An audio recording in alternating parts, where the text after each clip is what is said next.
when we lost everything, we ended up moving with her family up in Idaho Falls for a few years. I didn't know how long it would be. I know I hoped it'd be short term, but it ended up being 3 years in all. So we moved from this mansion of a home, right, to splitting 2 rooms in the basement of my in-laws. Mm-hmm. And I didn't have an office space, so I was working in his trailer in the driveway trying to build up business, right? So, but we've talked about this many times, how oddly enough, like family-wise, we're so happy.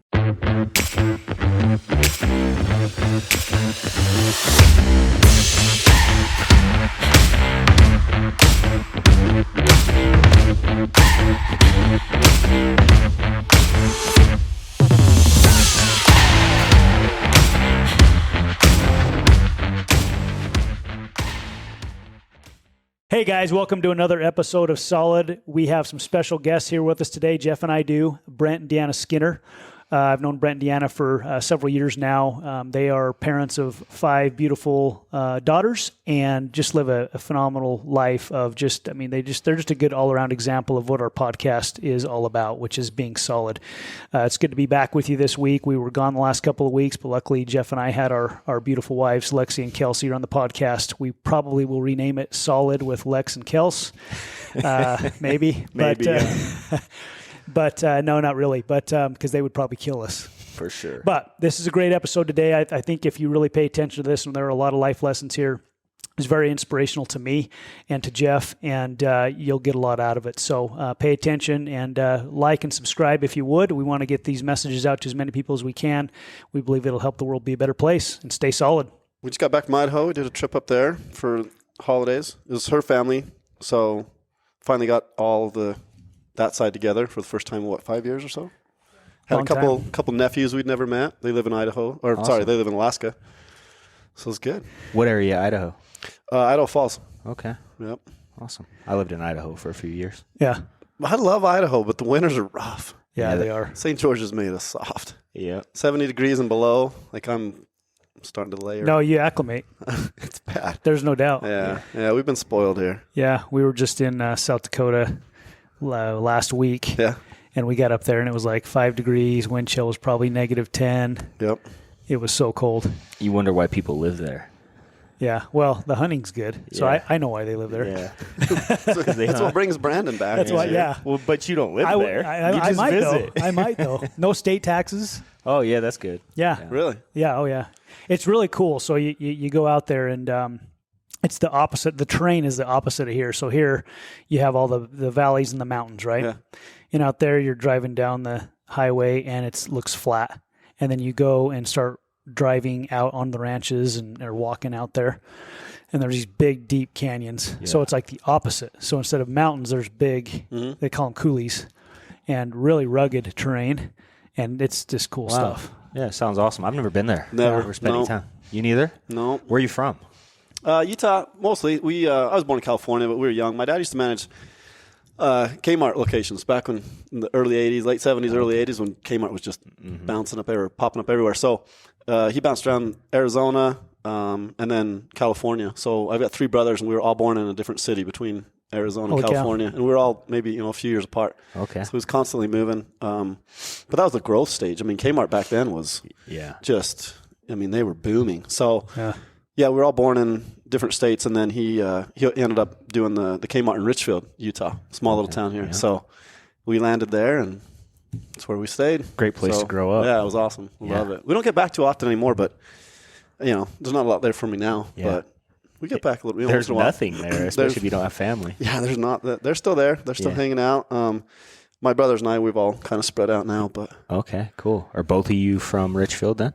No, I'm actually from Idaho Falls. Oh, you are? Yeah. Okay, awesome. Yeah, so that's where we went. I still have my parents and 2 sisters there. Okay, cool. How did you guys meet? College. Yeah, so I just started college January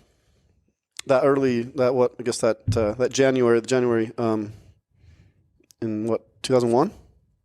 Yeah. Sounds right. 2001. Yeah, 2001. And then since she didn't have residency, she was just working. Okay. She had a job just in town working in Cedar City and went to SUU. And just met up. Actually had a church function. Just going to play ball at the church. Okay. So I stopped by, I heard him playing, so I went and grabbed my roommate. I was like, they're playing some ball. Let's go play. and her and her roommates showed up too. So we just started chatting. Rest was history. Was it love at first sight? Yeah. Yeah. I'd say it was. Yeah. Well, Brent's got big muscles and stuff, so maybe he didn't back then. I don't know. No, man, I had just got home.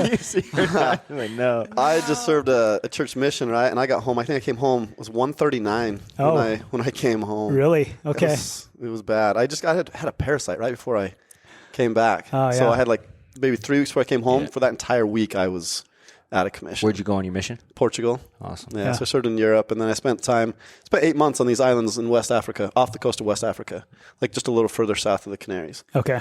So I spent a lot of time there, but that's not even where I got sick. I was good the whole time there. I don't think I ever got sick. And I get back to Portugal, and right towards the end, got it pretty bad. Man, bummer. Yeah. So I came back. I was small, and I was smaller than I was when I was in high school. So I had to start eating a lot. And then I started lifting. Well, in high school, I've heard stories that like you don't mess with Brent Skinner because I've heard. I don't know if that's true. Jeff was the same way. Little hot-headed. Yeah.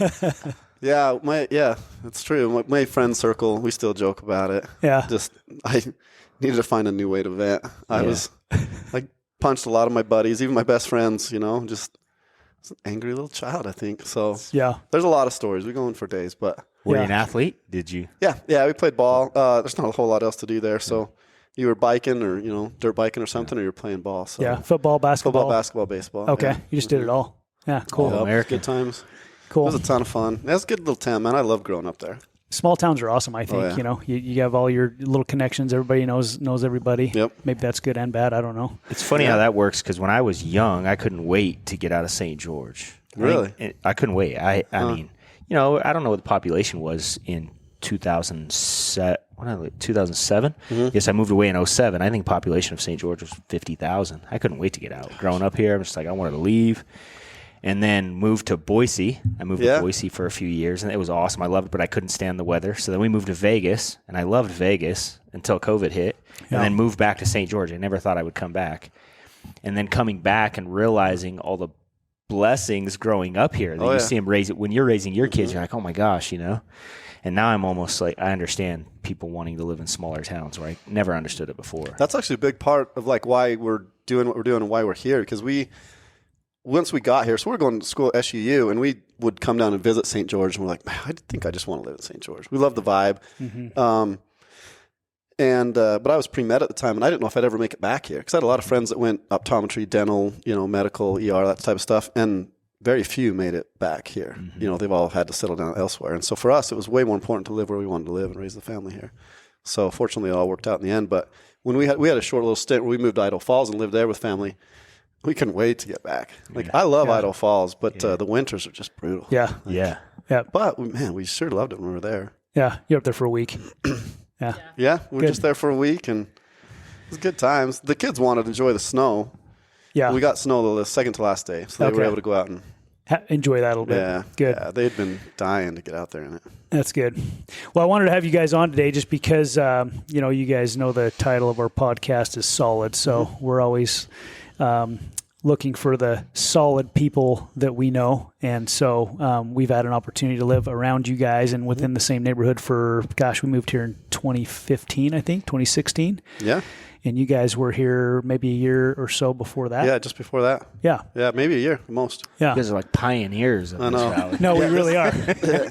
Yeah, this little neighborhood, there wasn't a lot. When we built our first house in here, there's maybe 20 homes or so. Yeah. There was one street over from us is where they were building at the time. Yep. Which now is it's where gone we were. 5 or 6 more. Yeah, it's crazy. So, so we've had an opportunity to just get to know you guys a lot through the last few years. And for those who don't know, you're parents of 5 girls. Mm-hmm. And so they keep you busy. And we've just watched you guys with how you have raised them. Our kids have played a lot throughout the years. And I've just always been impressed with how well-behaved your kids are and respectful they are. Oh, well, thank you. Yeah.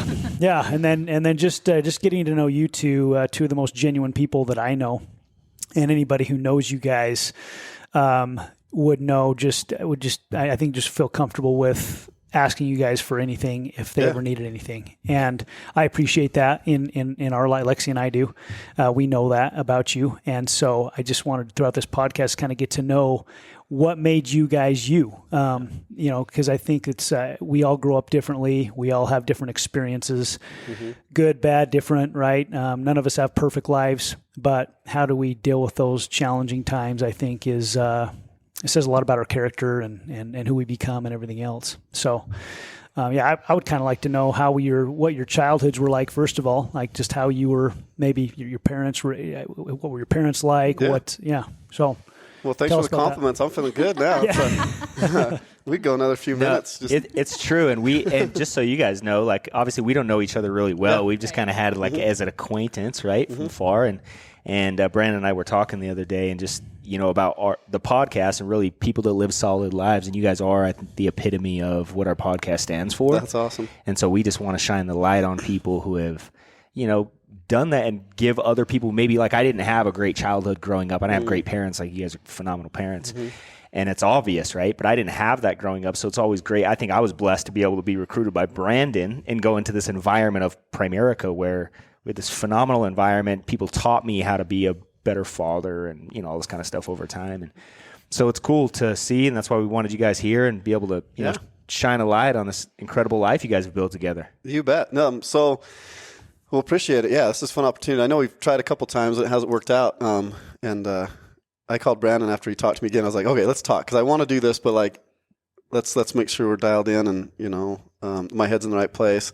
And then he mentioned to get Deanna, and I'm like, it might be a hard sell, but she actually accepted pretty fast. You asked her on her birthday, and she said yes. Yeah, awesome. It was her birthday. Birthday was yesterday. Yeah. Happy birthday. Oh, thank you. She's 32. Yes. Right. Yeah, I sure am. Over and over again.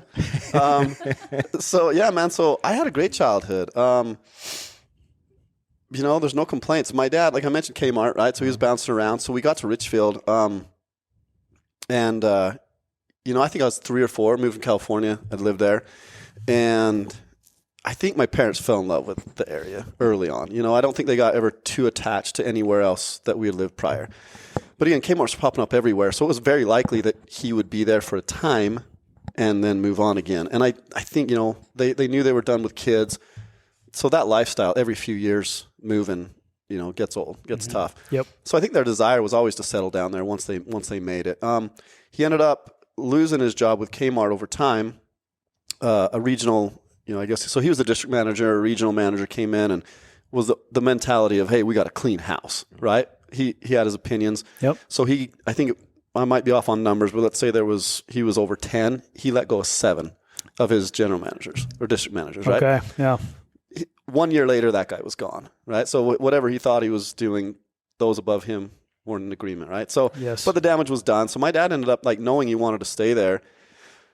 So he corrected me on this story years ago. I thought he had 4 or 5 part-time jobs. I think he actually got up to 7 or 8. Oh, wow. So we talked about it later on. He's all, oh no, it was a lot. So he was constantly finding little things. They had a little collection agency. He was a reserve police officer. What else did he do? There was all sorts of things. They worked at a youth home. They did graveyards at the youth home. So they were always over there. So just anything to try to match what he had, with Kmart salary. Mm-hmm. So really, crazy. And I was 3rd grade at the time.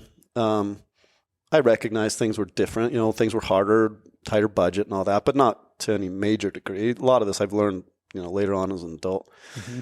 But yeah, they never made, we never felt like we wanted for anything. We shopped thrift stores and things and, but we never I didn't grow up feeling poor necessarily. I was reminded of it from time to time from friends and things. And, maybe that's where some of the fighting came from, but, it did. I won't say maybe. There were some instances where that, it led to that. But no, I had a really good childhood, small town, loved it. I had good examples all around me. Parents were great. We're always super close. Cool. Had, 3 brothers, and we fought and did brothers stuff, but where do you fit in? You middle, third, third, yeah, okay. Third. There's one younger than me. We're a little less than 2 years apart. Okay. Yeah, he was 1 grade behind me in school though, so we were really close growing all right. up. What are all your brothers' oldest? What do they all do? Where do they live? Oldest one's out in Texas. Okay. He does I should know this better, but environmental fabrics and stuff like that. He works. I think that's still what he's doing. And then The next one down's a teacher out in Green River. Yep. High school teacher out there, and he's done some administration stuff too. Okay. And then the youngest one's works at a genetics company up in Salt Lake. Okay. So are you the only entrepreneur? Yeah. Yeah. Yeah. Okay. Yeah, the only one who just didn't want to work for anybody. Yeah. So I love it. Yeah. it's kind of wasn't necessarily the plan, but kind of worked out this way. So. Yeah. It's that fighting spirit. Yeah, it's done well for us, but it's They're rebellious. this, right? There's always Yep. the good and the bad and trials for sure. So Yeah. Cool. Cool. Deanna, how about you? How was your childhood? What was it like? Fantastic. Yeah. My parents are amazing. So my dad is actually from Utah, Hatch, Utah. I don't know if you I do guys know where Hatch it. is. There's big deer there. oh, there are big deals. There's big- yeah. You know where they're at. Yeah, I know you know where So it's at. tiny small town. He served a mission in Quito, Ecuador. Okay. And that's how he met my mom. Went back, married her, brought her here after I was born. Once she was able to clear. There's more to that story, right? Because Yes. he did he come home or did he just get? He came home then and then went went back and then married her, had me. stayed there for a while. Stayed there, well, until she was able to come with Okay. me. So I don't know the process there, how long that takes. Yeah. But I think I left when I was about 7 months old. Brought her to Utah and had me, and then later on had my brother. My dad became a teacher. I think I was third grade or something by the time he finished college. And so he finished college with 4 kids and went to teaching. And when he got a job in Idaho Falls, so I lived actually in Cedar, Utah until 4th grade. And then we moved to Idaho soon after that. I Okay. can't even remember. But yeah, so then we lived in Idaho, and I basically grew up in Idaho Falls while my dad was a teacher. So, Cool. Good yeah, deal. So amazing And now, childhood. now what's cool is your daughter. Where did she go on her church mission? Where's she at right now? She's in Guayaquil, Ecuador. Which is right where you're from, right? Yeah, Is that Just south. It's just south, like about 8 hours south of Quito. how crazy is that? It's wild. How Yeah. cool. Crazy. And she actually put it on her map, like, making her guesses and stuff. Like, that's where she put, and just it's weird that I really feel like she had pretty good inclination. That's where she was headed. Yeah. From day one, she was like, I feel like I'm supposed to serve a mission, which was completely out of the blue. This Yeah. wasn't anything we discussed. Like, Yeah. openly with her. When did she say that? First time she said that? Flying to Ecuador, or sorry, flying to Mexico. No. When did she first say I'm going to serve a mission? On our way to Cabo. Oh, on the way. Okay. Yeah, we were doing a Christmas, Christmas just getting away for Christmas, Like and we went to just a Mexico. couple years ago, right? This was Well, no, last year. last A year December. ago. Okay. Yeah, last December. Basically, almost a year ago. Yeah. Yeah. Just told her I was sitting with the little ones trying to keep them in check. Yes. And she was with Caitlin. Caitlin's extremely somber, and she's like, "You okay?" And she's said it out loud. She's like, "I think I'm supposed to serve a mission." And Jenna's like, "That's out of the blue." Wow. Like, no discussions were had since she was maybe 13. So they start talking, and she starts tearing up, and she's like, "That's the first time I've said it like out loud. I think it's right. Like, I'm supposed to, right?" So she gets home, messaged the bishop, and said, "Hey, when I get home from Mexico, I want to talk." So that was it. The rest That of is so history. cool. But I think she always had this inclination that she was going to go there. Yeah. Like, she held strong that, like, I might go to Ecuador and put it on the map. And so when she announced that's where she was headed, there was a lot of emotions. Yeah. 'Cause we Absolutely. still have family there in Quito, and so plenty of family. Yeah. Yeah. Yeah. Well, that's cool. I mean, Caitlin, I guess I've known her since she was probably 14 or 15, Yeah. right? Yep. Yeah. And just watched her grow up and always great young woman. Yeah. And just, I mean, all your kids are great, but She was always really easy to raise. Yeah. That's what we joke about. Like, I'm concerned with the next ones because I don't know that we because you can kind of look back and be like, oh, we made some mistakes. I probably wouldn't do that again. And you can adjust fire and help the next ones. But like, Caitlin never give us really much to worry about. The worst thing we caught her doing was she snuck out one time and they went to Walmart. We're like, where did you end up going? Walmart. We just wandered around.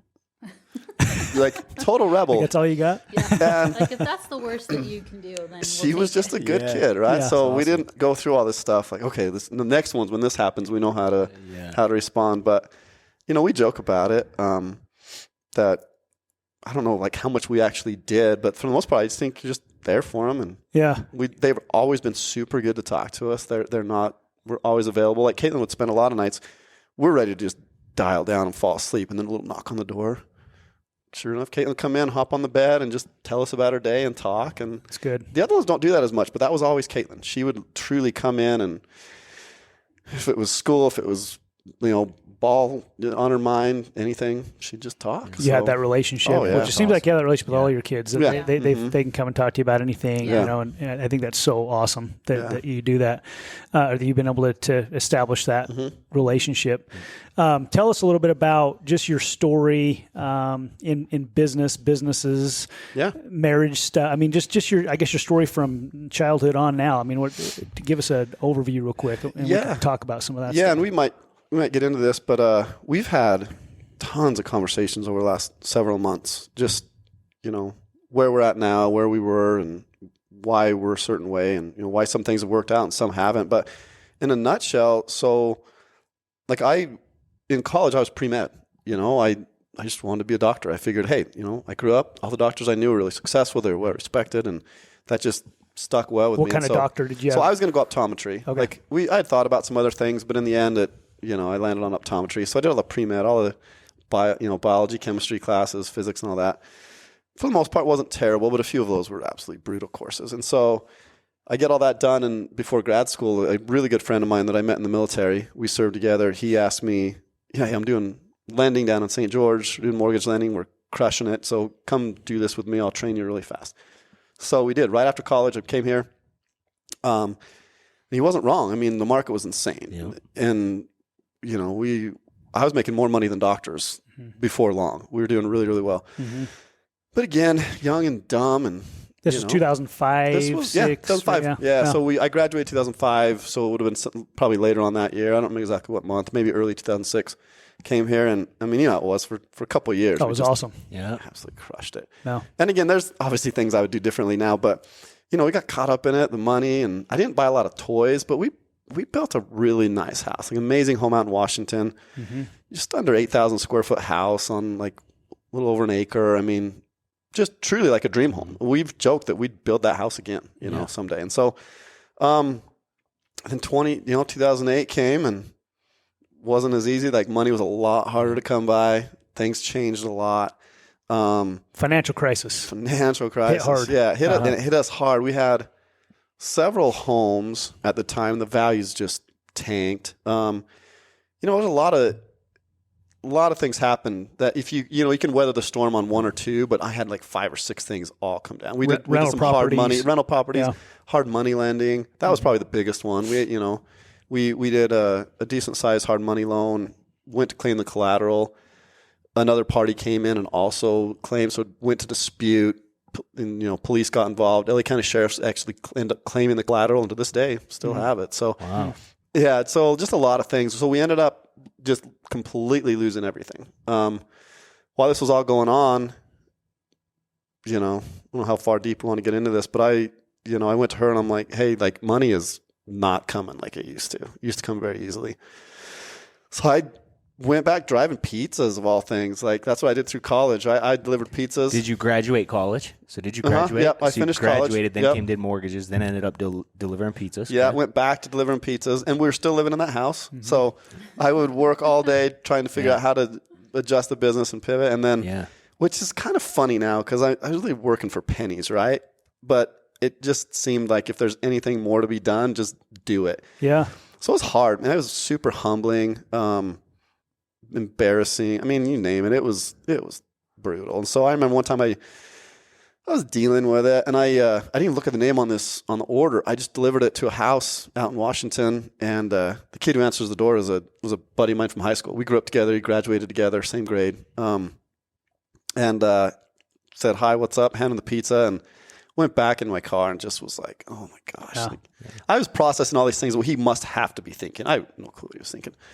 But in my mind, I'm convincing myself, he's like, oh, what a loser. Like this guy, I mean, we're 30, 31 years old now. And I mean, Brent checked all the boxes, like be successful. And now he's delivering pizza. So that hit hard. And, I don't know if it was that night or one of the nights soon after, but I finished my shift and just went and just bawled in the garage, just like breaking down. Yeah. Called my dad, and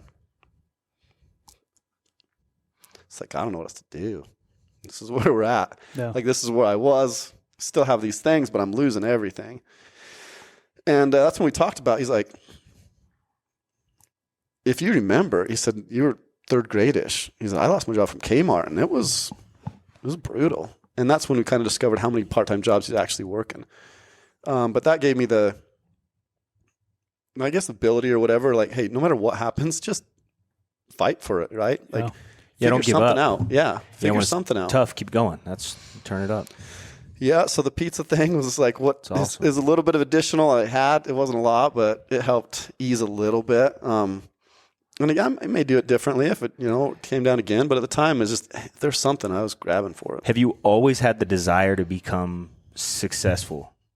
So financially successful? Because obviously, regardless. So you've always had the desire. Where do you think that came from? Like, hey, since you can remember, you always just, was it cars and houses? Was it success and image? Was it freedom? What do you think it was at a young age you wanted? That's funny because this is like that's why I looked at her. These are awesome. Conversations we've had. That's cool. Because we've been trying to because this year's been one of those where, the first half of the year, I added, sounds crazy, but I had multiple 7 figures to our net worth, first half of the year. Mm-hmm. Second half of the year, nearly all gone, right? So it's like, it's been a wild one. Yeah. And so it's messed with my head. We're okay, right? But it's just to see everything start hitting on all cylinders and everything ramp up, just to see it kind of slowly just do this again. And changes your perspective. A lot. And so we've had these really deep conversations, more than we've ever had in the first 20 years of marriage. Yeah. And honestly, I think a lot of it is I'm not a psychiatrist or anything like that. But we've processed, okay, why does this sit so hard with you? And so I think when I was little, right, we had experiences where I saw a great loss. I saw what my dad went through. And maybe not fully realizing it. I had this commitment, I'm going to be successful. One of the most successful people that I knew growing up was an optometrist. And we had this conversation the other day. I'm like, why would I choose optometry? Well, we started to think one of the most successful people that I knew growing up was an optometrist. He was well respected. He always participated in the community. And I knew he did well financially. And I was like, I'm going to do that. I want to be that guy here. And so did you see following that path? Sorry to stop you, but did you see at that point in your life, this optometrist, do you think that maybe his financial life created this life that you maybe saw at a young age and went, oh, that's a better situation than I'm living in my life, and that's what caused that desire for financial success? Yeah, absolutely. And I wanted that respect. I wanted the financial freedom and everything that came with it. And so I started pursuing that, and then I found something else that made a lot of money. Yep. But I still had the fire for it. So I think, but that's a lot of it. We were in another networking group, a few months back, and I was kind of telling him this story about, where I was at a few months ago, the losses we've seen lately. And he was like, hey, let me tell you something. He said, sounds to me like you've tied your whole success or you've tied your identity, your worth on your successes. On how much, not even success, on how much money sounds like financial.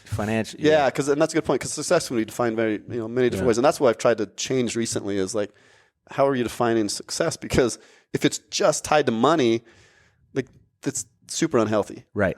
And I was like, is that true? And I started processing it, and I talked to him after. I'm like, dude, I think you're onto something. Yeah. And a big part of it, why I called Brandon when he asked me to do this, I said, listen, man, I've told a lot of people no recently. And I told her that too. We were having this conversation, and I was like, I've told a lot of podcasts no over the last little while. And she was like, why didn't you tell me this? But the whole reason is because all of a sudden I've had these, not even necessarily losses, but I felt like I had something to offer.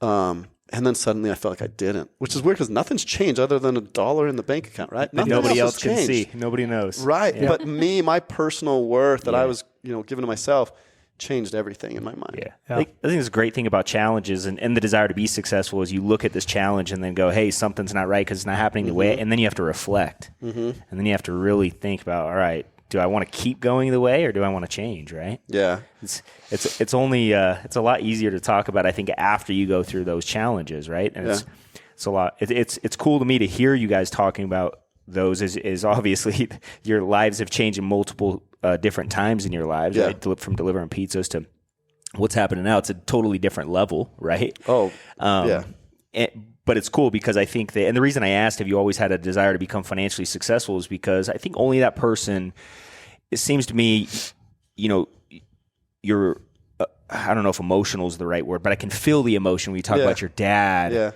8, right? And the Kmart situation. I think I can relate to that a lot because I grew up in a trailer and that was like my whole life. Kids made fun of me. To me, I thought if I could be a millionaire, I was successful. I had to learn differently over the years. But so I hear that, and then I hear you delivering pizzas, and man, you were willing to do whatever it takes, where most people just give up, right? Most people just punk out and, hey, life's hard. This is their story. And then now there was a lot of people I'm sure you're working with that were doing mortgages back then that made a lot of money, that are working at a gas station still today because they gave up back then, right? But you didn't do that. You found a way to make it work. I think that's cool because that personality trait, I think, stems probably from being a child and being poor, and you think, I got to figure out a way out of this. So I think there's a blessing to having that desire of financial success. I think we just have to learn how to control it, right? And not let it become what makes our value to society, knowing that, hey, the fact is, if you have more money, I don't care what anybody says, your perspective changes, right? Yeah. It's totally, you hear all these super wealthy people talk about, oh, it's not about the money. Well, you're right. It's not for you because you've got that out of the way now, right? Yeah. But when you were broke, the reason you're rich is because when you were broke, that's all it was about for you, right? So that we change these perspectives throughout time. I think that's the beauty of you being willing to tell your story is we can learn from how do we respond and react and what is different between you willing to say, hey, I'm going to step up and provide for my family. I don't care if it's delivering pizzas to the other guy that I promise, I don't know if he sat next the desk next to you or the office across the hall, who punked out and gave up, and his family has sacrificed because rather than looking for a way to grow, he used it as an excuse to stop, right? Yeah. So what do you think, what do you think as this time, as you're going, you've had that challenge from, when mortgage crisis happened and, you've built businesses, you've had a lot of success, you've had the opportunity to even add 7 figures to your net worth, which is awesome, right? It's cool.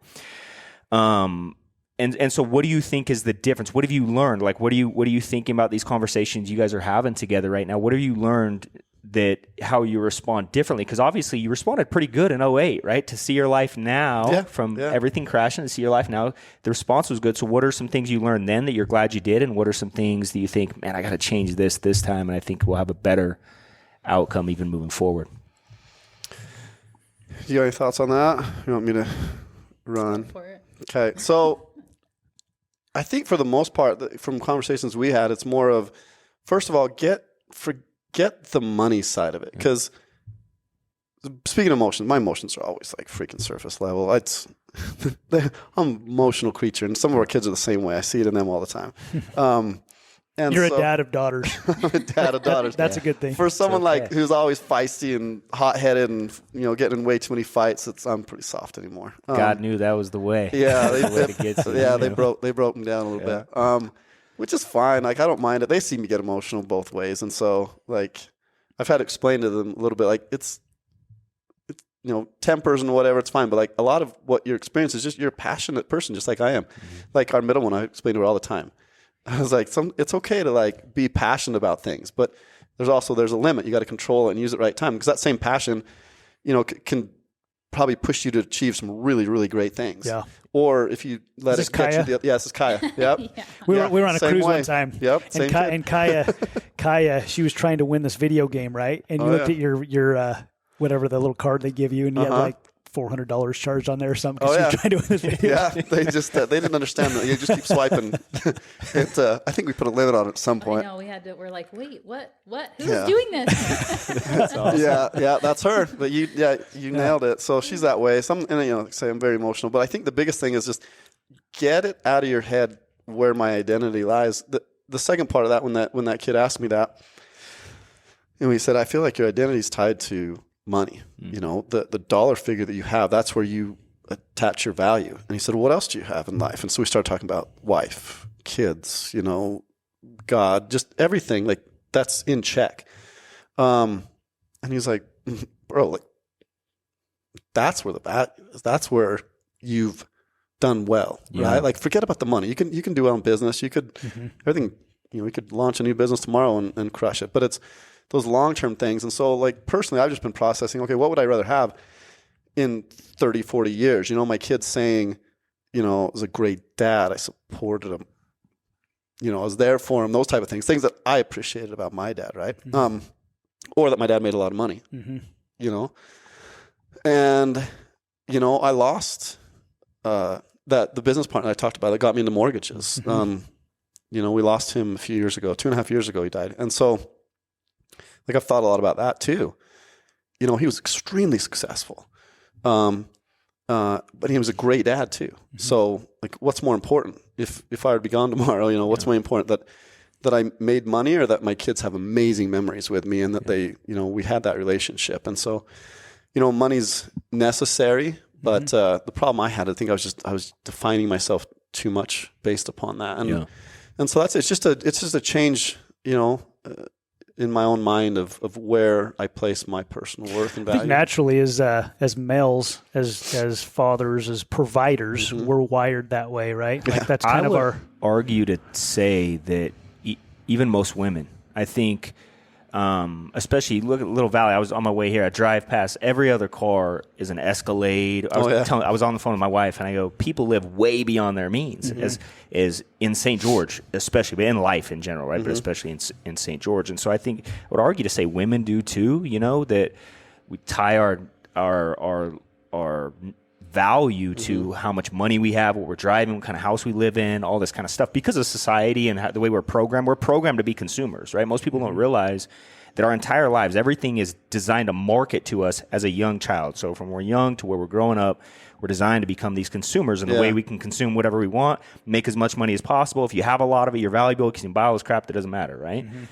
Versus the way I think about it, listen to your story, and I think, you know, no matter how much money, if you were a billionaire in 2008 and you lost it all and you still got the family that you guys have, your daughter, the way you talk about your parents, you have all of that, you can always make more money. But if you kept the billion but lost all of that, it wouldn't have been success. You would have failed. So the money really had nothing to do with success. It just had to do with maybe some options and the way you felt about your perspective of life. And I think it's cool. So I guess kind of what I'm hearing you say is that the thing you're most thinking about changing during this stage of your life and what you're going through is, what is your identity in? Yeah. So what's your conversations about that? Like, what are you talking about? Hey, here's where we want to place our identity, or we need to focus more on this, or we need to change this, or what are your conversations around that? Well, she's reminded me many times that all that doesn't matter. And the perfect example of it is when we lost everything, we ended up moving with her family up in Idaho Falls for a few years. I didn't know how long it would be. I know I hoped it'd be short term, but it ended up being 3 years in all. So we moved from this mansion of a home, right, to splitting 2 rooms in the basement of my in-laws.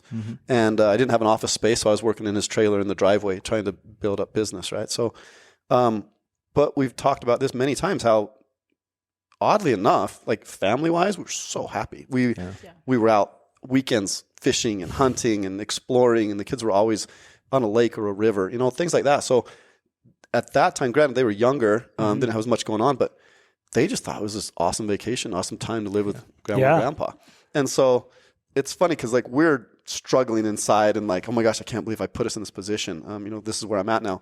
So I delivered pizzas for a time here in St. George, and when we moved up there, what a job opportunity that I thought I had nailed down didn't work out. So I literally walked into the Domino's there too and started driving pizzas in Idaho Falls because I was living rent free in my in-laws and I just didn't want to be a freeloader. So I got some pizza money and started trying to help with the groceries and whatnot. Until, the brand makers opportunity came around, which is what we've helped grow. But that's what we've had to remind ourselves. Like, they weren't happy for any monetary reason. We were dead broke. We literally had to short sell multiple homes, pretty much lost everything. So, like, it was just a good realization that, like, none of that stuff mattered to them and still doesn't. They just want basic necessities, Yeah. And so it's been a good reminder. And those are the conversations we've had. And she's had to remind me plenty of times, like, these kids don't care about that. Yeah. That's really good. Yeah. I'll tell you. Perspective, everything, right? Yeah, I think Brandon can even attest this. I mean, financially, for me, like, starting, I grew up in Dixie Downs in a trailer. Yeah. I'm a mom, single mom, and my mom never made more than $14 an hour, and kids are making fun of us all the time. And so I had one goal. Like when I started business, I just wanted to make, I wanted to have $1 million by the time I was 30. It's all I cared about. I didn't buy anything. I would buy I would buy general brand everything. I didn't care. My wife would go buy something name brand. I go take it back. I didn't care if it was toilet paper. Take it back, buy the cheap stuff, right? Yeah. And we were making, like, there was times we were making 30, 40 grand a month. Like, it wasn't like we were struggling, but my whole identity was tied into how much money I had. And if I could get a certain amount of money and I could hoard this, then I would, nobody could say you're that kid from the trailer or whatever. Changed me, dude. I was reading a book. I think everybody should read it. It's called Chase the Lion. Okay. It's by an author named Mark Batterson. He said the problem is most people are living for the applause of the crowd, right? And in our businesses hit me because we do recognition, and I know you understand that, right? Yep. Brand makers giving recognition stuff, and everybody clapping for you. That's what you want, be number one, all this stuff. And he said everybody's living for the applause of the crowd. He said what you really should be living for is the applause of nail-scarred hands. You start thinking about that and go, what? Like, man, and it hit me because I can relate to your situation so much where it's all I cared about. Like, I didn't even care about, like, man, like even relationships. It was like, as long as I can be okay financially, it's like, that's the thing that mattered to me the most. It's like, I care about you, but the thing that I identify with is how much money I have, and then I read that day, and I remember when I first had $1 million saved, I called Brandon, and I go, Brandon, dude, I thought I would feel different. Like, I thought that I would have $1 million and like something would change. And he's like, what do you mean? And I'm like, I tell him how I feel. I'm like, man, I just I've always been scared. And, I thought that I would wake up one day and like, I could take a deep breath. And I'll never forget. He goes, Jeff, the day that you don't have that feeling is the day you need to call me, not the day that you still have it. He goes, because the day you don't have that feeling is the day you're done. I remember thinking just like, dang. So I've had a few situations in my life that have really made me think about like, hey, where do you put your identity? And then we sold, when we sold our financial services business, it was hard for me for the relationships, and I wasn't worried about anything really because my identity wasn't in that business. It wasn't in what I did, but who am I, And I think earlier on in my career, going through those situations and realizing like, oh, dang, because I watched some people in 08, 09, that's right when our income started to grow, would lose everything, right? When my heroes, living in these big houses, nice cars, and I was just trying to get there, and realize like, dang, it can change overnight. But the things that don't are your family, how you treat people, the relationships, right? And who you are to your community. I think one question I think I have for you, I thought about earlier, is that optometrist that inspired you at a young age. Have you talked to them? No, I mean, just casual conversations, but never about that. No, never about like hey, because of you, I kind of look to take this route. And you should tell them because I think that a lot of times, I don't know, I'm guessing an optometrist in that area probably make a couple $100,000 a year. Yeah, probably. And probably, nowadays, probably more. But yeah, so back then, I'm sure they're living really well comparatively. Yeah, so I just posted yesterday on my Instagram because I think a lot of people that make 100, 200, 300,000 a year, you're like at this place where you can have a pretty good life, but you've just entered this place to where you really can see what like the life you could really have. So it's a good place to really get miserable, right? And so I think a lot of people that are making 100, 200, 300,000 just feel like they're just grinding away trying to get ahead. I know most doctors are like that. I think it'd be cool for him to hear, I'm guessing it's a guy, but it'd be cool for him to hear how much his life really inspired you because how much impact that we really have in our lives. We live good lives and, we inspire people without ever knowing. All the time, I'm sure. I'm sure. It's funny, you mentioned about how it didn't change. Like, do you want to say anything about that? Because do you remember my conversations with you at that same time? You'll have to remind me. So basically, it was the exact same feeling. Like, I had those same feelings. I'd send her screenshots, of, when things were hitting and we were doing really well and just kept growing. And, business, everything was rocking. And it was just a weird feeling. I kind of thought the same thing. I'm like, oh man, I should have this crazy. And I was at an event in Arizona and we were talking, there was a coach, of sorts there. He's coached a lot of like big names like Lance Armstrong, U2, like traveled with them and helped them get their mindset and everything, right? Yep. So I was talking to him and I said, hey, just let me give you some background. Like, we've had a really good year so far. The numbers have grown exponentially. And I said, but I don't really feel any different, right? Like, I never thought I'd get to this point so fast from where I started this year, right? I knew it was going to be a good year, but not to this extent. And he said, "Oh, I could have told you that was going to be the case." And his answer was, "Well, it's because now you've got to ask yourself what's next. Like your whole life has been build. You know, you're getting rewards here and there, and you do some trips or whatever, and you enjoy it. But he's like, to this level, you've never had to ask these questions. Like, what do I do now?" Yeah. And he said, that's a super common question. So he's like, you think it's going to come with less concern, less worries. He's like, it's often not the case. Yep. It doesn't like solve some great existential crisis you may have been having. Yep. It really doesn't change that. So he's like, I'm not one bit surprised at what you're expressing to me. And I was like, kind of felt good. I was okay. Well, I'm not weird or odd. Like, this is a normal thing. Yep. But that kind of, it was good to talk to him, Yeah. but I always found that so strange. Yeah, I wish somebody would have told me that. I wish I would have known to ask earlier on. You know, like, what the heck, dude? I mean, no, just, Well, right? I think when you're young, go ahead. Yeah. You No, I was finish just gonna say, I just wish I would have known earlier on to know that, hey, like these skills that I'm building and the man that I am and the way that I treat people and the desire and the example that I am for, those are the things that make my life valuable, not how much I have in my account. It doesn't matter. Yeah, I think, I mean, for me anyway, I don't know if everybody's like this, but I think a lot of people when they're younger, they think, oh, there's the end game, right? They always hear, where's the end game? And that's a fallacy. Yes. There is no end game. Right. And where we've all made the mistake, it sounds like, I've done the same thing, is when I get here, Yep. I'm going to be, I've made it, right?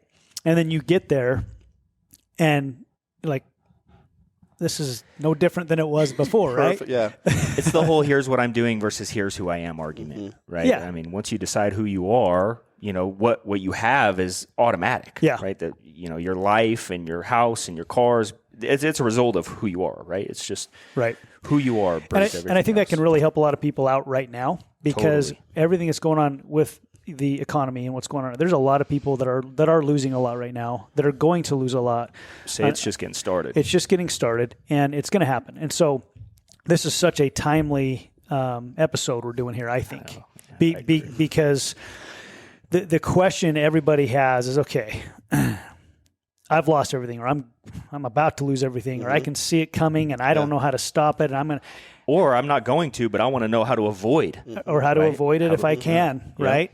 And maybe there's a situation where you can't. So I just think that, giving people the tools today through our experiences of, okay, if and when that happens, what do I do? What's my mindset? How do I keep my value where it should be of myself, my self-worth? How do I keep that in check? Because I've done the same thing. We were talking, right, Brent, about when I sold my business, I was a little bit different than Jeff, where Jeff was missing the relationship part of it, but he felt free. I sold my business. I also, had the relationship part of it as well that I was missing, the relationships. But on top of that, I had tied my identity to my success in that business just because that's all I ever did. And for whatever reason, I just did. So when I sold that business, I'm like, now who am I? What do I do now? And it's a weird feeling. I was a fish out of water, and I'm learning and I've learned the last couple of years that, man, that's not how life's supposed to be. People would say, I mean, you arrived, you built your business and you sold your business. Why are you not the happiest person in the world? And yeah, I was grateful for that and it was good. And that was a happy point, but that's not where happiness resides. If you stop growing and you stop expanding and you stop creating, you're not going to be happy. You're not going to be fulfilled. Right. And so, I guess, now with where you guys are at in life right now, what are you both doing? I mean, you have brand makers and then you also work with you have a business with Zyia, right? I don't look very good in their leggings, by the way. I'm just kidding. I've never tried them on. Yeah. But what are you guys doing now with those businesses? I know, Brent, you've both been working your businesses for several years now. Where do you go from here? What's your mindset? What do you? Yeah, well, first I'll say, like, when you shared that with me, that hey, you had sold this business, and then you were sitting there asking yourself, what if? Like, just so you know, that was such a huge relief to me because I've been dealing with this and processing it, and like wondering, am I unique? Is this normal? Is this a common thing? Like a lot of self-hate, self-doubt, like, man, why would you let this happen? Like, you've done so well. Why would you let anything slip away, And just life, right? So you go through these processes. And so when you said that, I'm like, okay, this is probably more common than you think. And to your point too, we've got a mutual friend who I was sharing with him like where I'm at. And he's at a point where he is extremely well off. And he's truly, I told him, he's where I want to be. With a lot of freedom. Financially, they're good. No debt, right? Like he's great. And he still feels, like doesn't know what to do. Because, he basically sold his business and he just doesn't feel the same worth, right? That we have when we're grinding and doing it. Because you can tie it to something. Like you can see the successes, you can see the growth. And when that's gone, so it's just funny. Like in my mind, I'm sitting here thinking this whole time, like I need to get a certain level of financial security, right? To like be successful. And then, like you had that feeling where like, okay, well now I don't feel any different. And he's where I want to be and he's still struggling with this. So I don't think it changed, that's the difficulty. When you start tying it to successes in business or whatever, it's hard to be satisfied. Yeah, I would say really we're just men and women with desire. I was talking to Robert last night. I have a friend, one of my neighbors, Robert Harris, invented Chemdry. Okay. Mega successful guy. Yeah. And I was talking to him last night. He was like, we have another neighbor who we're actually doing a big real estate deal with right now, and he's also mega successful. And they're polar opposite guys. Yeah. One is working 24/7, and one is playing 24/7. And Robert makes a lot of money and does a lot of business, but he has a lot of fun doing it. And he goes, hey, the guy down the street, I just won't say his name. He goes, if that guy would just have some fun, one day he's going to die, and his kids are going to take his money, and they're going to spend it all and ruin everything, Mm-hmm. And I said, Robert, the thing is, we've been gifted by God this feeling inside of us called desire that we just can't stop, right. And we express it differently. But that guy, and I asked him one day, why do you do this? I mean, the guy does never need to work again. His grandchildren, nobody in his family will ever work again. Yeah. It's like, why do you do this? And his response was, Jeff, this is who I am. Yeah.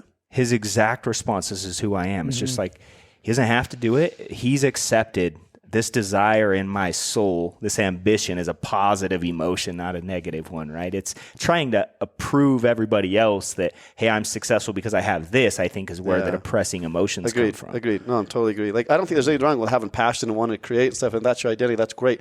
It's just when you start ignoring the other things. Because if you ask me, like you mentioned, like, who are you? If I were to answer those questions, none of it is going to be anything financially. Right. It's father, husband, it's this, it's these things. Like that would be my list. Yes. And when you said that, I started processing that. I'm like, I wouldn't say anything about money. Yeah. But then on the flip side, internally, when I put my self-worth, like I'm trying to value myself based on that. But if I were answering to someone else, I wouldn't tie it to that. So it's a weird dynamic in my mind. Yes.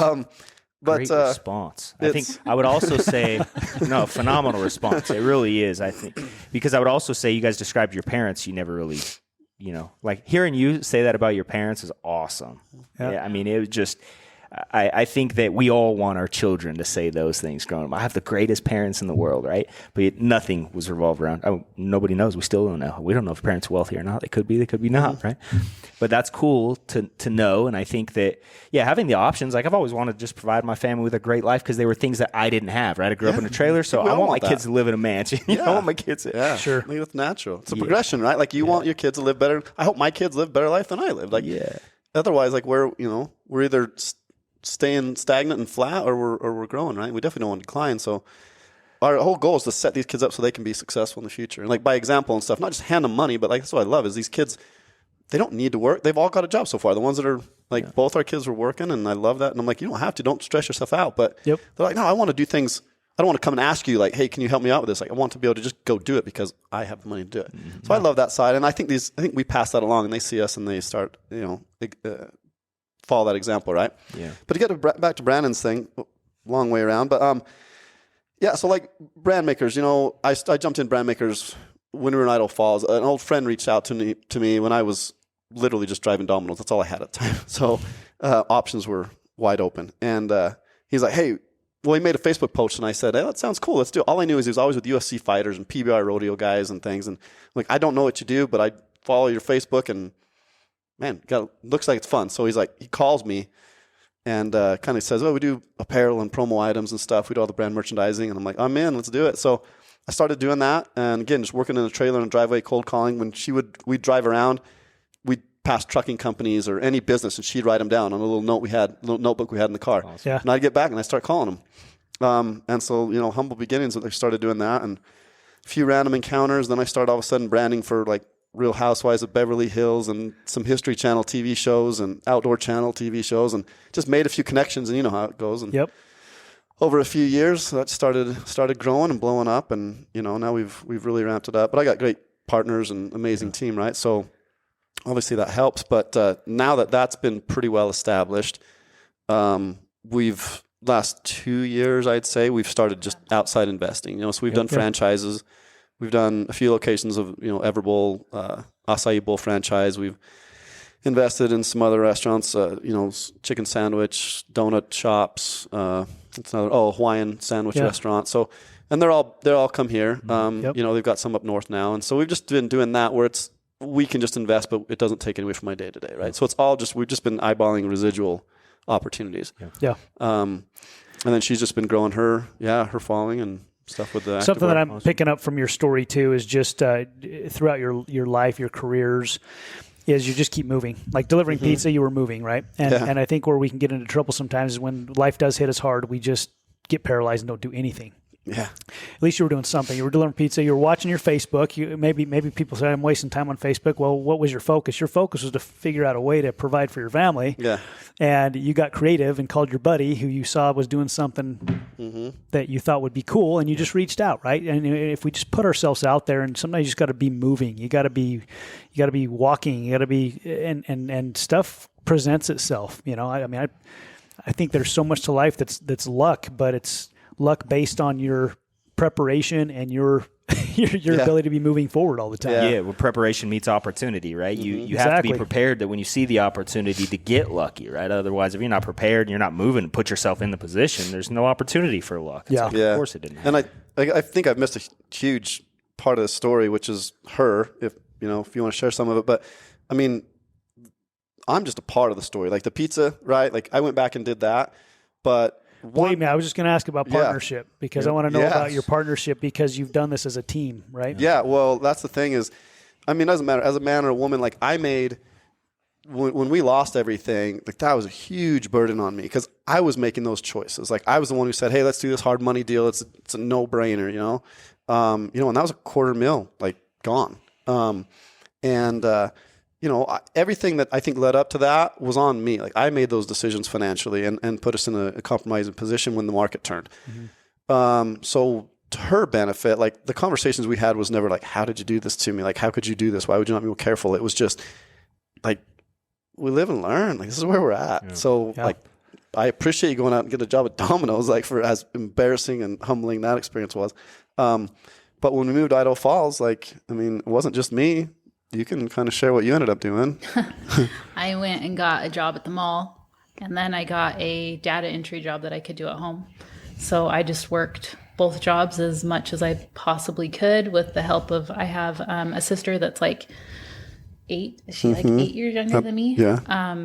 She would help with the kids. My sister-in-law's mom would help a lot too. We were really close to my brother's wife's family, and she would help with the kids every once in a while. And of course, my parents would just, if I had to go to work and he was working, they took all 3 kids because we had Caitlin, Talia, and Micaiah at the time.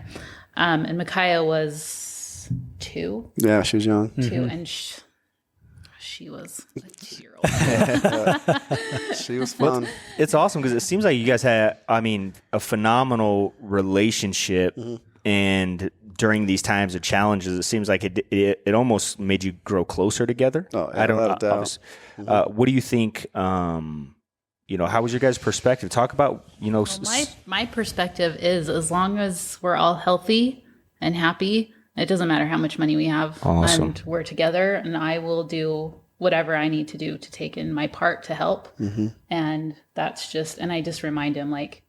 Often. We could sell everything and we would all still be happy because we have you, we have each other, everybody's healthy, and that's what matters. So whatever happens, like I'm not going anywhere. Yeah. Yeah. No, she's reminded me of that many times.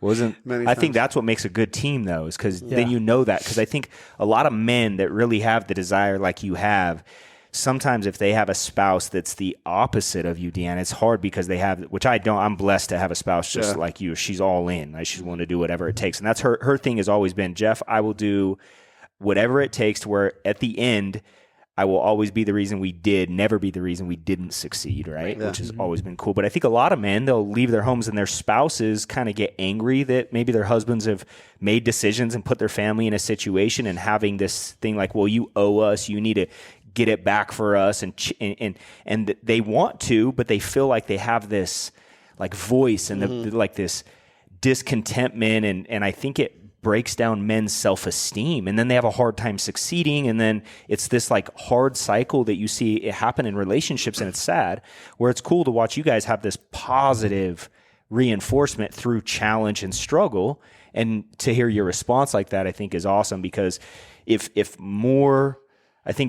men poured into their families more often and their relationships and built relationships like I can tell you guys have, that when challenges happen, more women would know that they could count on men because they had the communication and be able to respond correctly. And these men would probably be able to perform better, right? Yeah.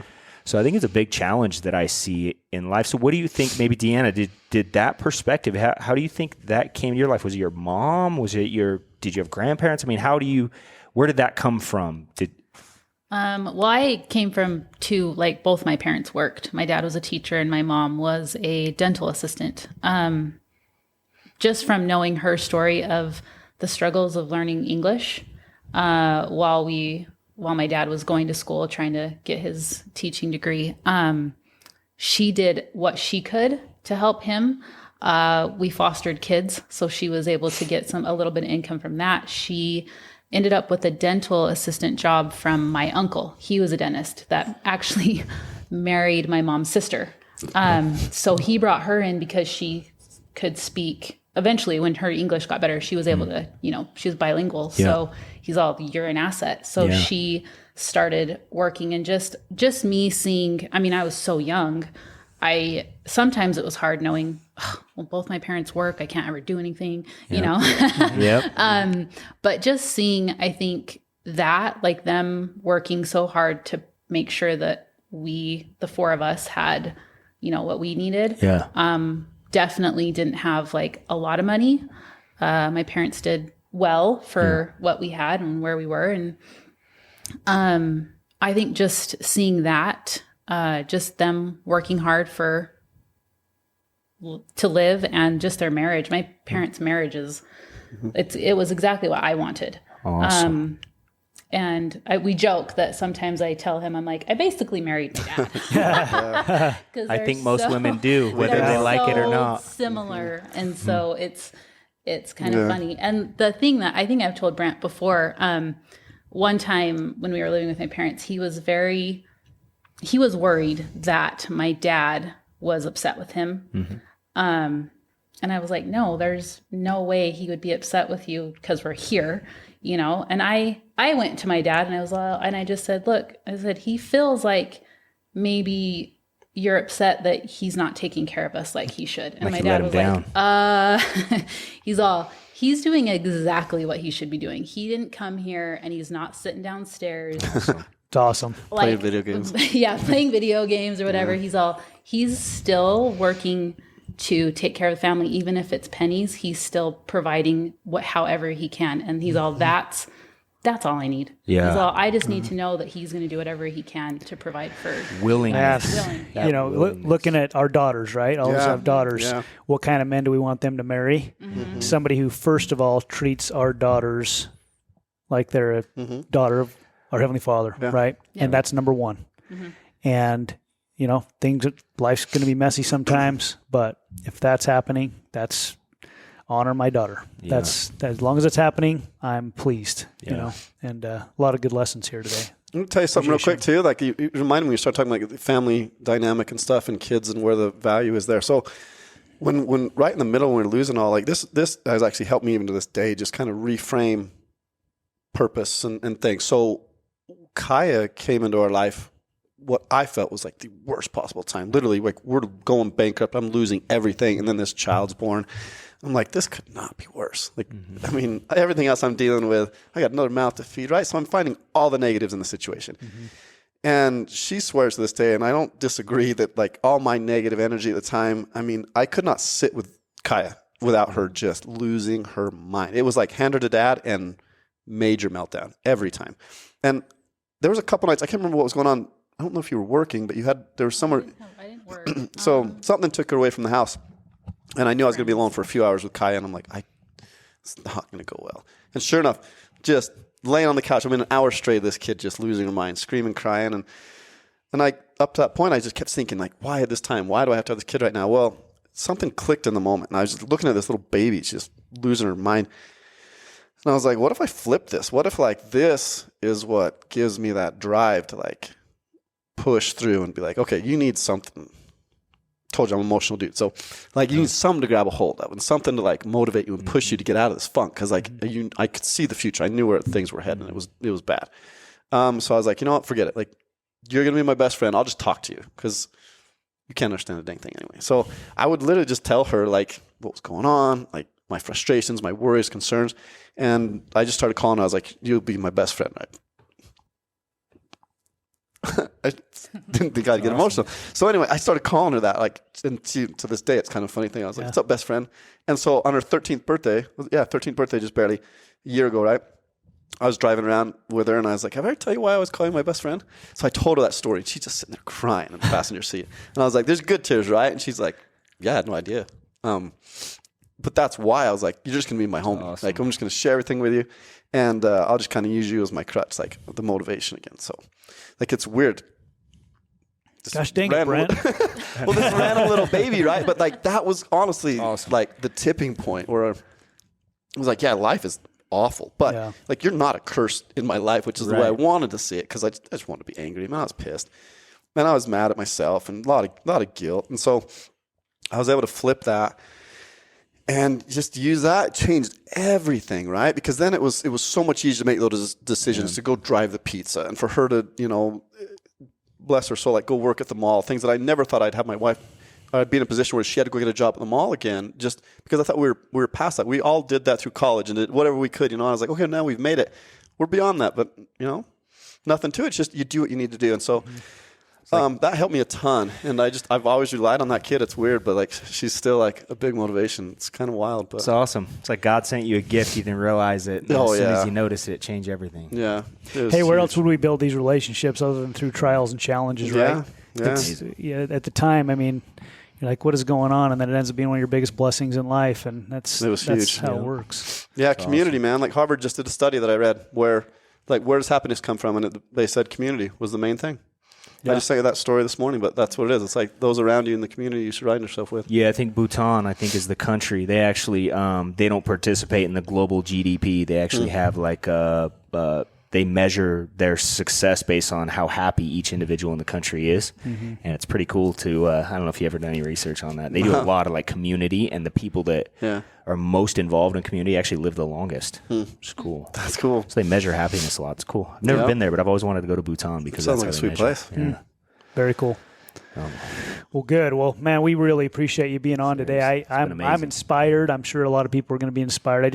I love hearing just real life stories of people that have great families, great marriages, successful. Mm-hmm. You're successful not just there, but you're successful in business too, and that's always awesome, and just awesome. It is. It's so cool because you look at people from the outside, sure, and you create these perspectives.